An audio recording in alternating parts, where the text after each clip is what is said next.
Most of you aren't subscribed. Make sure to subscribe, as it helps out the channel. Without further ado, our story starts with our group of heroes, heading to the royal capital, all wondering what types of celebrations are happening in town. The hero wonders what types of jobs they'll have in the future, especially because the Demon King is now defeated, prompting the priest to wonder if he can find a job where he can drink. The hero turns to the elf, Frieren, asking Frieren how she'll spend her life, especially since elven lives are very long. As the hero's party march through town, they are praised and celebrated, only to stand before the king, who acknowledges their party to house Himmel the hero, Isen the warrior, Heider the priest and Frieren the mage. Thanking the heroes for slaying the Demon King, we cut to that night where the town is celebrating their newfound peace, cutting to Himmel, who tells everyone that there will be statues of them erected. As Frieren mocks the town for only giving them 10 copper coins when they first started their adventure, Heider states that everything is now behind them and instead they should celebrate. As the gang gaze off into the night sky, they all acknowledge that it's been 10 years since they started adventuring, reminiscing on their first day, where Himmel and Isen were almost executed for bad-mouthing the king. They also remember times when Heider would get so drunk during their adventures and Frieren would constantly fall for the most basic of traps, all erupting into laughter for only remembering bad memories. Taking a breath, Himmel thanks everyone for the 10 years they spent together, but Frieren wonders what's so amazing about 10 years, reminded that 10 years by human standards is a long time. Just then, they all turn to face the night sky, spotting the air a meteor shower that only occurs once every 50 years. As the gang bicker about not getting to see the full beauty of the meteor shower from the city, Frieren utters that she'll take them to a better location next time they see it, making Himmel chuckle, grateful for the memories. The next morning, the party bid goodbye to Frieren, who plans on exploring the central lands to collect and learn more spells. As Frieren leaves, the others wonder how old Frieren truly is, cutting to several years later when Frieren has explored different locations, learned many new things, and has achieved many new goals. When Frieren visits a shopkeeper asking for a shadow dragon's horn, the shopkeeper states that shadow dragons haven't been alive for around 20 to 30 years, disappointing as Frieren needs a shadow dragon horn for her experiments. Frieren remembers that Himmel collected a shadow dragon horn in the Demon King castle, reasoning that she'll visit to watch the meteor shower with everyone whilst also collecting the shadow dragon horn. As Frieren walks through the capital, she's amazed to see everything has changed over the years, hearing Himmel's voice, but as she turns around, Frieren realizes that Himmel has grown quite old. Himmel states that it's been 50 years, both sitting down, only for Frieren to ask about the dragon horn. Remembering the memories from collecting the horn, Himmel happily gives Frieren the horn, telling Frieren that although she doesn't treasure the dragon's horn as much, Himmel himself never forgot the time spent collecting the horn. As Frieren heads outside to deliver the horn, she wonders what's the big deal about a lousy dragon's horn, only to head inside, asking Himmel to head out for the meteor shower. As they leave town, Frieren greets Isen and Heider, who are amazed to see Frieren hasn't aged one bit, but Frieren is still against Heider patting her head. Frieren praises Isen for seeming the same since they last met, something they all know is due to Isen's dwarf heritage. As they begin to head off, Frieren tells them that the spot she picked out takes a week to travel to, but seeing as this is like the old days, they all gladly follow Frieren. As the gang tells stories over campfire and battle monsters like the old days, they all eventually make it to a lake, where Himmel thanks Frieren for their final adventure together, completely captivated by their final meteor shower together. With some more time passing, Himmel's finally passes, prompting Frieren and the others to attend Himmel's funeral, but Frieren is scolded for not showing any emotions, making her wonder what this strange feeling that is bubbling up inside her. As the day proceeds, Frieren begins reminiscing on her time with Himmel, all whilst watching his casket be buried, only to break down crying, regretting not spending more time to get to know Himmel better. A few days afterwards, Heider reveals that he'll be heading back to the Holy City, getting one last look at Frieren as Heider states he'll probably pass away soon due to all the drinking. As Heider bids Isen and Frieren farewell, Frieren reveals that she will be starting her new exploration into humans, asking Isen to accompany her on her new journey, but Isen reveals that he too has grown old, asking Frieren to not to look so sad. Seeing as there is nothing left, Frieren bids Isen farewell, both heading in the opposite directions, only to cut to 20 years after Himmel's passing, where Frieren is lost in the forest outside the Holy City. Just then a young girl appears, asking if Frieren is lost, but when Frieren asks to know where Heider lives, the young girl takes Frieren to Heider's home. Happy to hear that Heider is still alive, Heider admits that it wasn't too easy to pass away, happy to hear that Frieren has brought some alcohol for his grave, but Heider reveals he had stopped drinking ages ago. Seeing the adorable girl serve herself and Heider some tea, Frieren learns the girl's name is Fern, a war orphan from the southern lands. Frieren finds it unusual for Heider to adopt Himmel's kindness, but Heider is more curious as to why Frieren is visiting him, pleased to hear that Frieren just so happened to be visiting whilst on her adventure to learn more about humans. Pleased to hear this, Heider asks if Frieren would be willing to take Fern as her apprentice mage. But Frieren is sternly against this, reminding Heider how easy it is for apprentice mages to pass away during battle. Understanding of Frieren's decision, Heider gives Frieren an ancient grimoire from the tomb of Uig the Sage, a book meant to contain lost spells for resurrection and immortality. Amazed that such a grimoire still existed, Frieren states that it'll take at least 5 to 6 years to decipher the text, but upon hearing this Heider reveals that he is indeed quite afraid of dying, asking for Frieren to give him the slightest hope for immortality. As repayment for the grimoire, Frieren agrees to teach Fern some spells, cutting to later that day where Frieren had finally managed to track down Fern waiting for her on the cliff of a forest, impressed that Fern is able to conceal her mana so well. Fern states that Heider will give Fern the title of mage if Fern manages to blast a hole in a boulder across from them, something Frieren praises Heider for setting Fern. Out of nowhere, Fern conjures a powerful beam of magic, but the beam falls short of reaching the boulder, giving Frieren some motivation to teach Fern, happy to hear that Fern likes magic just like herself. Taking Fern to a nearby waterfall, Frieren tells Fern that long-range magic consists of 3 key factors, these being mana capacity, strength of firing the spell and the level of the mage itself. When Fern confirms she knows this already, Frieren states that Fern's spell falling short means Fern is lacking in mana firing strength, something Fern will need to spend time on. Seeing Fern upset, Frieren reminds Fern that her magic control is still very high, something very unique especially for such a young age. That night, Frieren shares a meal with Heider and Fern, only to end the night by studying the grimoire. With several years of Frieren training Fern, all 3 spending time together and Frieren deciphering the grimoire, Frieren reports to Heider that Fern has grown so much in 4 years. With Heider happy to hear that, Frieren mentions how she'll probably finish deciphering the grimoire before Fern becomes a fully fledged mage, but as Frieren turns to check on Heider's reaction, she spots Heider has collapsed.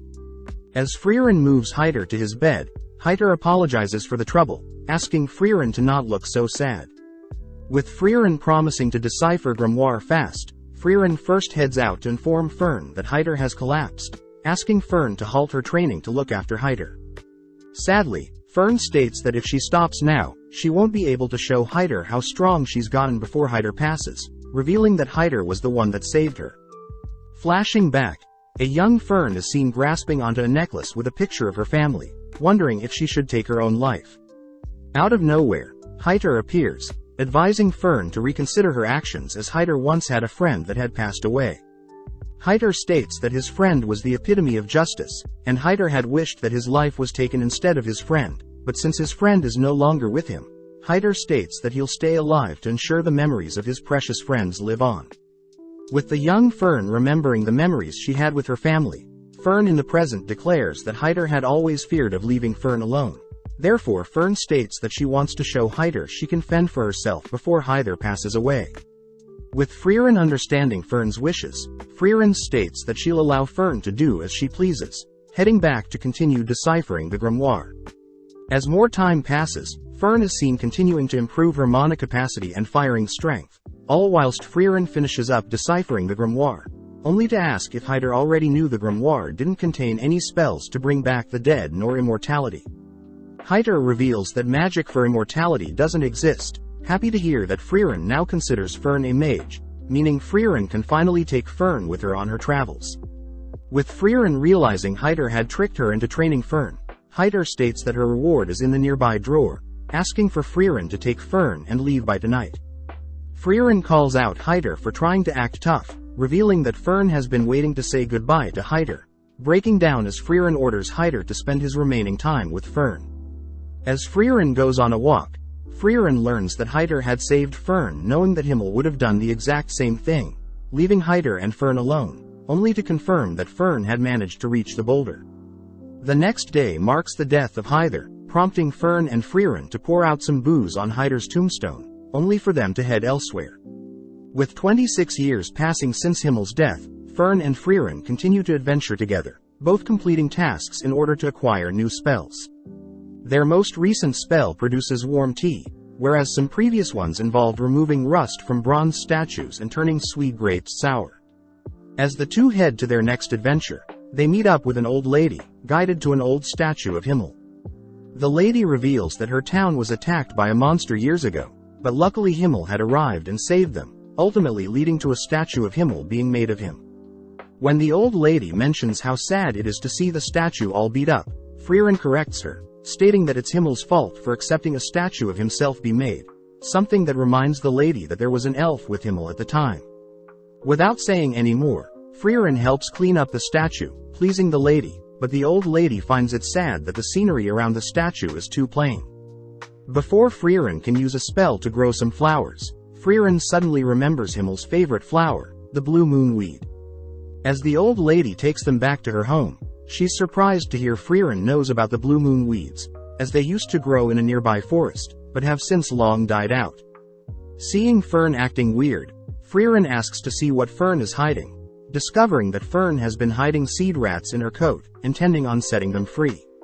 With both girls heading out, Frieren states that they'll be heading to the nearby forest in hopes of finding some blue moon weeds, something Frieren acknowledges is for her own selfish desires. With several months of Frieren and Fern searching for the blue moon weed, the girls grow used to spending time in town, with the old lady and out in the fields. One day, Fern has a chat with the old lady, sad to see that Frieren is fixated on searching for this non-existent flower, even though Frieren could be saving lives.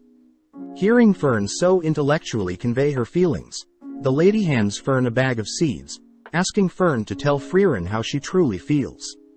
Mustering up the courage, Fern tells Frieren how she feels, prompting Frieren to apologize, as she promises to end her search soon. Fern demands to know when, but Frieren points out that a nearby seed rat is leaving behind a trail and that they should follow it. As the girls chase after the seed rat, Fern wonders why Frieren is so fixated on collecting spells, but Frieren states she only started collecting spells because a special someone had begun complimenting her knowledge on spells. As both girls stop in front of an abandoned building, Frieren states that seed rats often hide seeds in different locations, but when Frieren catches a blue petal, Frieren leaps onto the top of the building. Flashing back, Frieren remembers a time when Himmel had told Frieren his favorite flower was the blue moon weed, hoping to show Frieren one day. On top of the building, Frieren is amazed to see so many blue moon weeds, grateful to finally lay eyes on them. As Fern follows after Frieren, Fern still can't understand why Frieren loves collecting spells, but Frieren reminds Fern that Fern became a mage to impress Heider, something very similar to Frieren's situation. As the girls return to show off their work to the old lady praises the girls for decorating the statue, but before Frieren leaves, she repays Heider for his gift in the past. On the 27th year since Himmel's passing, Frieren and Fern are seen visiting a trading city of Worm, where Frieren has asked to split up to restock on supplies. When Fern calls out Frieren for making her buy everything, Fern has a bad feeling when Frieren goes off on her own to buy things, having bought a massive skull in the past, clothes dissolving potions and even random books. When the two split up, Fern chooses to follow Frieren, fearing their traveling expenses will go to waste, but spots Frieren in front of an accessory store. With Frieren distraught at what to purchase, Frieren ends up settling on something, prompting Fern to continue to tail Frieren. Whilst passing through some alleys, Fern wonders if she should leave Frieren be, but when she overhears that Frieren is planning on buying some desserts, Fern gets jealous, having not had any desserts in months. Following Frieren into a smoky tavern, Fern gets worried that Frieren is lost, spotting Frieren speaking with some scary-looking men. As Frieren leaves the tavern, Fern notices that she's heading back to the inn, rushing to finish off her duties, only to apologize for finishing shopping so late. Brushing that aside, Frieren takes Fern to the recommended dessert store, allowing Fern to buy whatever dessert she wants, revealing that she had been saving up money to treat Fern and herself. When Fern asks what Frieren would like, Fern states that she already knows Frieren wants Merker pudding, reminding Frieren of her time with the heroes, where Himmel had mentioned that he knows Frieren's favorite dessert is the Merker pudding. When Frieren feels bad for not knowing much about the others, Himmel mentions his favorite food is an omelette. Aizen's favorite food are sour grapes and Heider simply loves alcohol. As Fern digs into her dessert, Frieren apologizes for not knowing more about Fern, handing Fern a gift, pleasing Fern as Frieren remembered Fern's birthday. Fern smiles upon receiving a hair ornament, telling Frieren that it's enough of a birthday gift that Frieren remembered her birthday, confusing Frieren. The next day, the two leave the city, but as Fern walks alongside Frieren with her new hair ornament, Fern asks what the end goal of their adventures are. Frieren simply states that she's simply collecting as many spells as possible, but she does want to retrace her memories with the hero party, something Fern is curious about.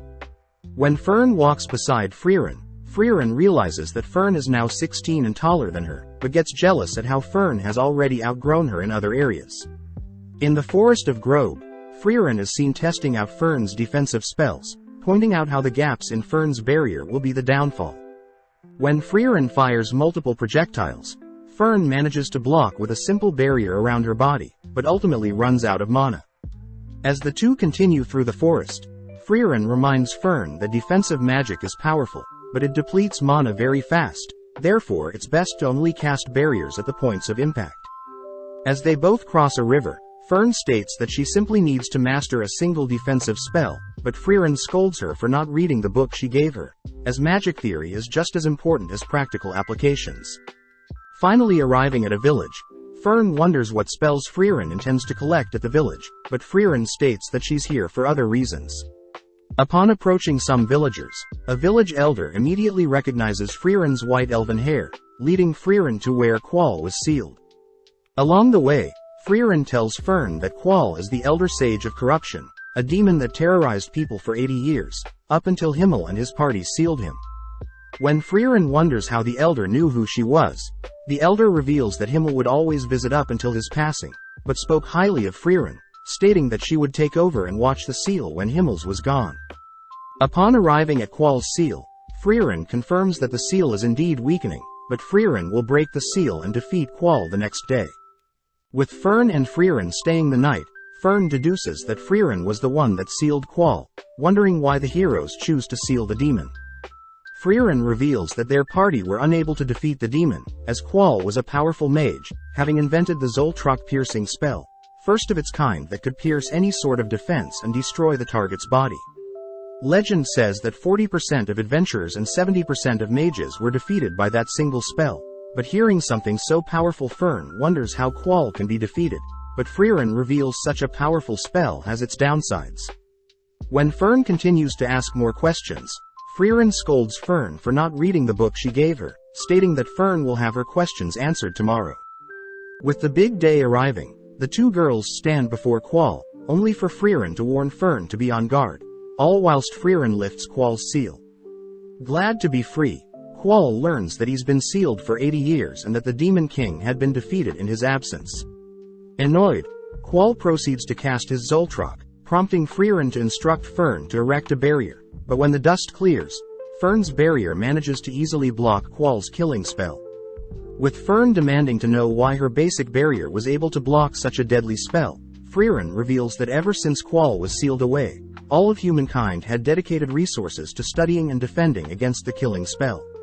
After a few years, the humans incorporated said spells into their systems, and as a result all types of defense magic were improved thanks to Qual.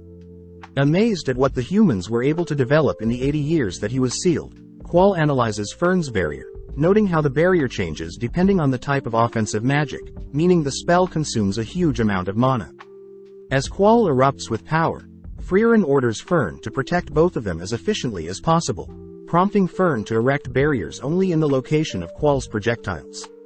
Unleashing a massive beam of magic, Qual is impressed that Fern is still able to block his overwhelming magic, but spots Frieren is now floating in the sky, helplessly watching as Frieren casts her own Zoltrak killing spell.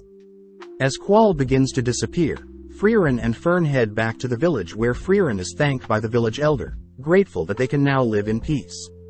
When the elder hands Frieren his hat, Frieren recognizes the elder as the cheeky brat that flipped her skirt when they first sealed Qual.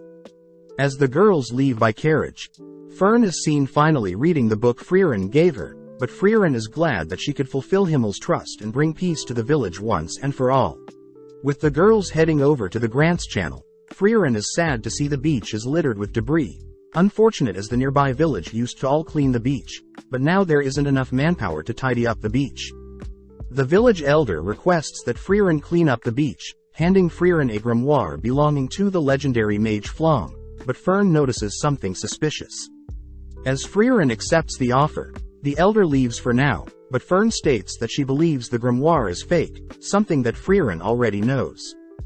Frieren is happy to see that Fern has been studying, revealing almost all books about Flom are usually fakes, but Frieren states that she needed an excuse to help return the beach to its former beauty. Skipping ahead to when snow has begun to fall, Fern is seen visiting a local bakery, chatting with the shopkeeper as Fern has been frequently purchasing bread from the bakery in the past 3 months. With Fern noting how it's already winter, Fern returns to a messy room, disappointed as Frieren is still asleep. As Frieren struggles to leave bed, Fern is forced to help change, dress and feed Frieren, dragging the sleepy elf through town and towards the beach. As the girls begin cleaning the beach, Fern points out how sloppy Frieren is, having been forced to take care of Frieren as if she were Frieren's mother. Fern wonders how Frieren behaved during her time with the hero party, but Frieren mentions how they were all very okay with Frieren oversleeping, but Frieren did get scolded once. With Fern curious to know more, the girls wrap up the day with a big fire using the debris, only to enjoy a nice dinner, reporting to the elder that they only have 1/3 of the job left. The elder wonders if the girl will be done by the New Year's festival, something Frieren says will be possible, but when the elder mentions how Frieren can finally join them for watching the sunset this time, Frieren acts awfully cold. The next day, Fern asks if the reason Frieren wanted to clean the beach was related to the festival, learning that every New Year, the villagers would watch the sunrise. Frieren mentions how the beach is meant to beautifully reflect the sunrise, but admits that she never woke up early enough to actually watch the sunrise. With more time passing by, Fern continues to nurture our poor Frieren out of bed, both exploring the wrecked ships, discovering hidden gems, only to officially clean the beach of all debris.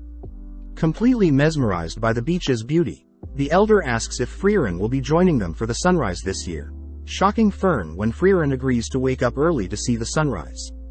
Fern wonders if Frieren will be able to wake up in time for the sunrise, but Frieren states that she'll simply stay up all night, and that she wants to see what's so amazing about this sunrise. As Frieren stays up that night, she thinks about a time when Himmel had scolded Frieren for sleeping in and missed the New Year's sunrise in the same village, confused as to why a mere sunrise would cause Himmel to be so upset they didn't get to see it together. Sadly, during the morning, Fern realized that Frieren is fast asleep, forced to drag Frieren out of bed, fearing that they'll miss the sunset. With both girls staring out into the horizon, Frieren notes how there is nothing special about the sunrise, but upon seeing that Fern is mesmerized by the sunrise's beauty, Frieren admits that Himmel was right, as she's enjoying the sunrise with Fern. Flashing back, we see Frieren and the hero party visiting the graves of Eisen's family, learning that his village was attacked by demons. Heiter chooses to kneel before the graves, praying for their souls to go to heaven, but Eisen mentions how he doesn't believe in the afterlife, prompting Frieren to reveal that thousands of years ago everyone believed there was no afterlife, but since magic can't observe where souls go, it's hard to define what is truth and what isn't. Heiter states that since there is no actual proof for either side, Heiter likes to think there is a heaven. That way the people that are doing good for the world can at least pass believing that their life was worth it. With the hero party joining Heiter in praying for Eisen's family, we cut to the present where Eisen is once again praying for his family, currently located in the Bread region. Out of nowhere, Frieren calls out to Eisen, weird as they haven't spoken to each other ever since Himmels passed away 30 years ago. As they all sit down for some tea, Eisen is shocked to see Frieren has an apprentice, but Frieren asks if Eisen needs help with anything. Eisen mentions how Heiter and him had been updating each other with letters. Heading out, they all head to Vol Basin, a location Frieren recognizes, learning that Eisen intends to search for notes from Flom the legendary mage. When Frieren reminds Eisen that most records on Flom are fake, Ison reveals that Hyder and figured out the general location of Flom's true notes, based on records from the Holy City. With Frieren convinced, they all agree to start looking for a massive tree, but upon seeing Fern disappointed, Frieren states that they should hurry, surprising Ison as Frieren never cared for anyone else's time. With the gang beginning to search the entire forest, they spend the night eating and sleeping throughout the forest, only to search across the sea and in the skies. One day, Fern states that she has found a massive tree near some ruins, all beginning to head towards the tree, but Frieren uses the opportunity to ask Ison why he's searching for Flom's notes. Ison reveals that on the day of Himmel's death, Ison had seen how regretful Frieren felt for not using more time to get to know Himmel, revealing that the notes left behind were said to allow contact with the dead. When Frieren states that she doesn't believe in such nonsense, Ison states that it's better to know for sure. Plus Himmel and Hyder had agreed prior to help Frieren get to know Himmel better. Having made it to the massive tree, Fern states that there is a powerful barrier surrounding the tree, but when Frieren heads over to inspect the tree, she utters that even after 1,000 years, her master is still superior to her. Flashing back, Frieren is seen with her master, wondering why her master is so fixated on protecting a small sapling, but her master states that in 1,000 years' time, Frieren will grow to appreciate her master's lessons, reminding Frieren that her master is Flom the legendary mage. Within an instant, Frieren dispels the barrier guarding the entrance to Flom's notes. Upon glancing at the notes, Frieren is surprised the notes had already been opened to the page regarding communication with the dead, surprised her master knew Frieren would return. Flom states that the north of the continent housed the land of Oriole, where all the souls rest, a location that Flom had used to speak with her fallen allies. When Fern wonders if the notes can be trusted, Ison reminds Frieren to consider the best-case scenario when unsure, prompting Frieren to reveal that Oriole is in the same direction as Enda, the current Demon King castle. With Ison asking Frieren to go for Himmel's sake, they all head back home via carriage, where Frieren is fast asleep, dreading the thought of going to such a cold place like the Demon King's castle. Sparking up a conversation, Ison asks how Frieren is treating Fern, impressed to hear that Frieren is retracing her adventures with the hero party, but is also trying to get to know Fern better. Hearing this, Ison thinks back to how cold Frieren was back then, having never imagined Frieren would take on an apprentice, but reassures Fern that Frieren is a great teacher.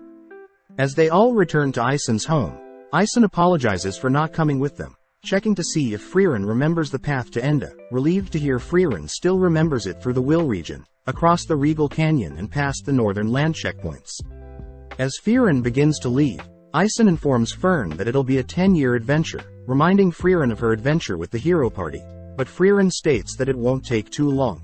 As Fern leaves with Frieren, Fern thinks about how she's spent half her life with Frieren, flashing back to one of Fern's last conversations with Hyder. Hyder jokes about haunting Fern if she doesn't behave around Frieren, but Fern surprises Hyder with how mature she's grown, making Hyder promise to visit her when he passes. With Fern resting by Frieren's side, the girls ride a carriage to the nearby town of the Will region, but as the girls head through town, they're stopped by a shopkeeper that warns the girls not to go into the mountains. The shopkeeper says there are rumors of ghosts taking people away, but when Frieren gets curious about what type of ghosts, the girls head around town asking for everyone's stories. Apparently, the townsfolk saw ghosts of their departed family in the mountains, with some people saying that the ghosts spoke. When Fern wonders if the work of undeads, Frieren states that undeads wouldn't appear as ghosts as undeads normally appear in the form of rotting corpses or skeletons. With the girls heading to the rooms, Fern notes how Frieren probably knows what is causing the ghosts to appear in the mountains, but is cut off when Frieren states that they'll only be staying for a single night in town. Fern demands that Frieren help out the villagers, but seeing Fern so serious about helping the villagers, Frieren agrees to help. As both girls head into the mountains, they explore the locations of said disappearances, where Frieren quizzes Fern on what type of magic created the ghosts, satisfied to hear Fern believes it's illusion magic. Heading deeper into the mountains, Fern briefly remembers a monster that used illusion magic to hunt its prey, a monster Frieren states is the Einsom. The Einsom usually uses illusion magic, creating phantoms of people's loved ones to lure them in only to devour the targets. Luckily, Frieren mentions how the Einsam's illusion magic can be easily destroyed by a mage's projectile, but warns Frieren that it may be difficult, as Frieren had to destroy the illusions of her master begging for her life. Upon entering a misty forest, Frieren orders Frieren to prepare for the worst, only for Frieren to spot an illusion of Heider in the distance. Preparing to destroy the illusion, Frieren suddenly hears Heider speak fondly of her, realizing the monster is using Frieren's memories to put Frieren at ease. When Frieren tries to help Frieren out, Frieren suddenly spots an illusion of Himmel, surprised as she was expecting an illusion of her master. Wondering if she has changed, Frieren nonchalantly destroys Himmel's illusion, clearing the misty forest and revealing the Einsam to Frieren, prompting Frieren to disintegrate Heider's illusion and the monster. As Frieren reassures Frieren that Heider won't be mad that Frieren struck an illusion of him, the girls head into the Regal Canyon, spotting a massive crimson dragon along with its nest, where Frieren spots the grimoire she's been looking for. Frieren states that dragons use magic-infused items to build their nest, asking Frieren to take out the solar dragon. But when Frieren conjures a powerful spell, her spell simply deflects off the dragon's thick exterior. With the dragon now awake, Frieren cries that they should flee, forcing Frieren to lure away the dragon. But having barely managed to lose the dragon, Frieren cries that as mages they will have a hard time defeating the dragon. Frieren acknowledges Frieren's cries.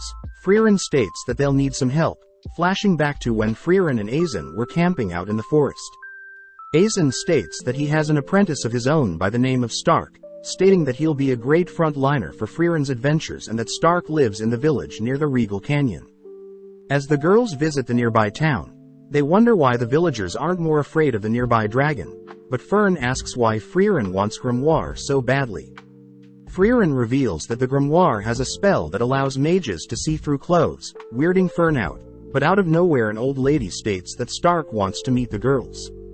Surprised, the girls follow the old lady, learning that 3 years ago the Crimson Dragon had massacred their town, but luckily Stark had arrived, scaring the dragon away and ever since has been protecting their town.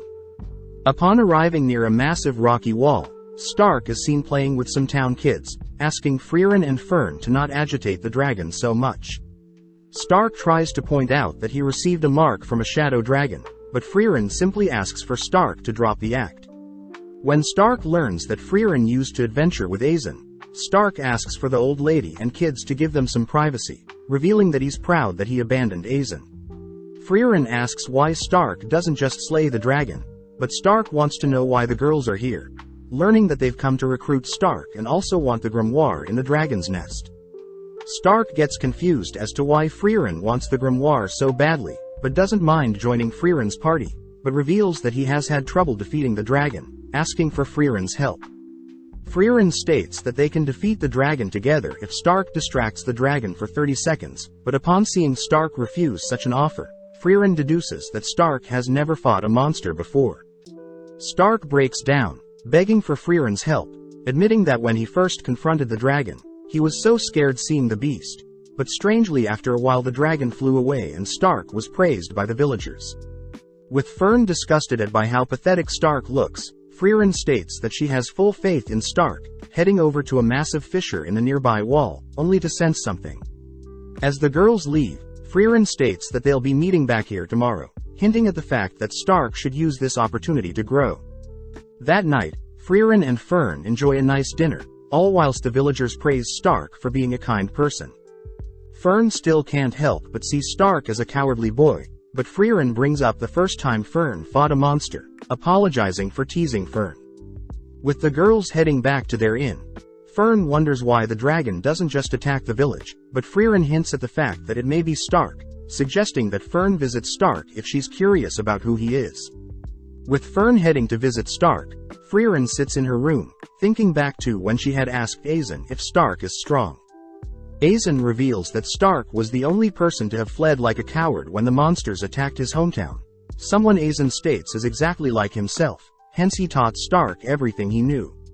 In the dead of night, Stark is seen wielding his axe, cleaving it into the rocky wall, digging a deeper and deeper fissure with every swing.